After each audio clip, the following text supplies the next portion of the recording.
So you talked about how Tima was involved, and Tima was my physiotherapist from the get-go, and then Hanshi and Kiyoshi, who started the karate school. But my parents were worried about me starting karate, but also knew that it was really going to be important that I know how to defend myself. So we had to transition you into, and I would do this for any person that quote unquote may not fit the profile of a martial artist, right? So what I would do is, and I did that with multiple people, is we did private sessions first until you had that confidence, until you had that ability, until you had that drive to do it in a class setting. Then I threw you right in the class because that's exactly where you should have been. Right? And then we kind of modified it from there. Yes. So even though this hadn't really been done before when it came to my stuff, how did you guys all feel comfortable at each step, that this was going in the right direction in terms of training? Because you guys were making this up as you went along.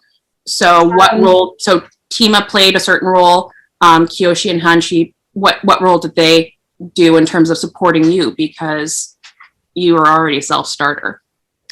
It was just constant communication, to be honest with you, and constant, especially with Tima, for example. Oh, okay, so what surgeries did she have? Okay, what complications are we looking at? Are there any issues moving forward? And then having that same conversation with your parents individually. Yeah. And then having that same conversation with Hanshi and Kyoshi and saying, like Jenna needs to be here, but she can't do that just yet. Do you have any suggestions for me getting up to here? So it was a lot of, it was constant communication. It was constant development, curriculum development. That's really what it was.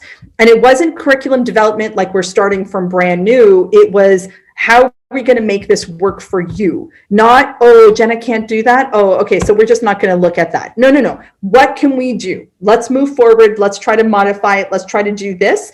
That's my biggest thing, is that I think a lot of people get stuck on the stuff that they can't do, and then they kind of give up. I don't like that. That's not good enough for me. Let's look at what you can, and then let's go from there. And then I just kind of like push you a little bit more and see where you are. And yeah, there were times where we did things and it was an epic fail, 100%.